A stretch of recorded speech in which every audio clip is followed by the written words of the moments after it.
Welcome to the deep dive.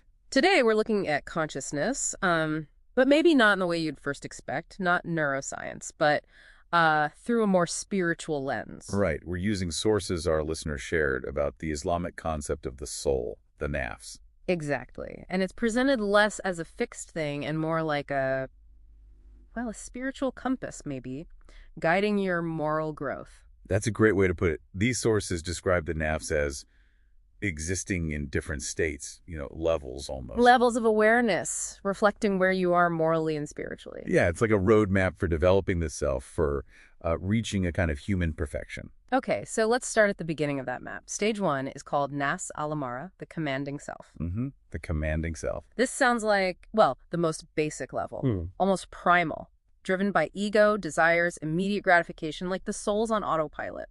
That's a perfect analogy, actually. It's like autopilot. Consciousness here is minimal or dormant, maybe. So you're not really aware of your moral failings, or you just don't care. Pretty much. The sources say the soul is basically enslaved by its own base desires. There's a line in the Qur'an from Surah Yusuf that puts it bluntly. Indeed, the soul is a persistent enjoiner of evil. Wow. So the default setting needs work. Definitely. It implies a struggle is necessary right from the start. Okay, so if that's the default, the autopilot, what kicks you out of it? What moves you to the next stage? Well, that's where stage 2 comes in, the Nafs al-Lawwāmah. This is the reproaching self. Reproach, so like blaming yourself? Kind of, yeah. It's the awakening stage. The big difference is awareness and self-criticism. The soul starts to recognize when it does wrong. It feels guilt, remorse. Okay, so this is where that inner conflict starts. Desire versus duty, maybe? Exactly. Consciousness is active now. It's messy. There's struggle. But that struggle is the sign of spiritual maturity starting to emerge. You're wrestling with yourself. Is this where free will really kicks in, according to these sources? Making active choices? You could definitely see it that way. You're no longer just blindly following impulses. The Qur'an actually highlights this stage, swearing an oath by it in Surah al-Qiyamah.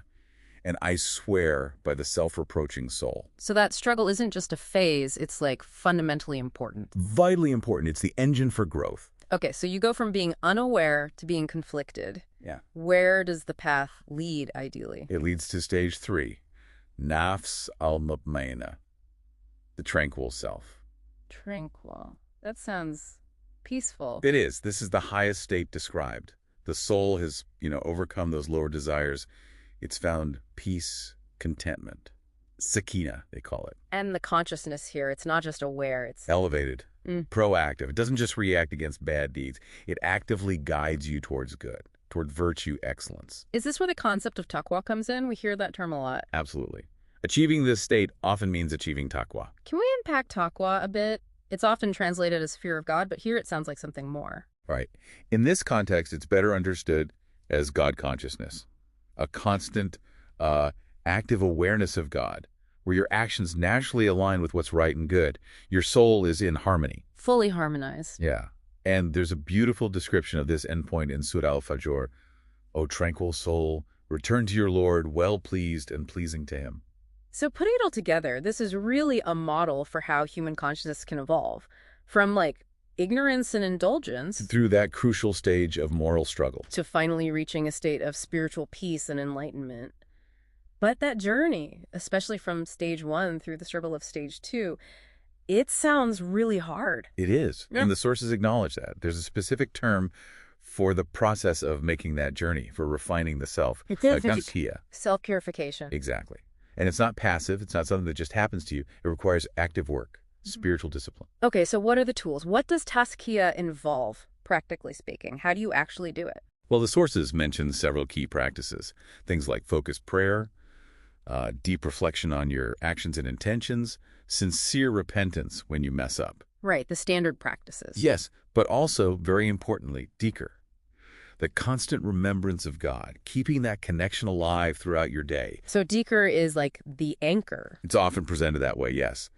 These practices are the tools you use to sort of empower that reproaching self in its struggle and eventually, hopefully, stabilize the soul in that tranquil state. It really gives you a framework, doesn't it? Not just for understanding yourself, but for actively working on yourself. Precisely. It's a dynamic map for interchange. So the big takeaway here for you listening is probably that the soul, the nafs, isn't seen as static. It's something capable of real transformation.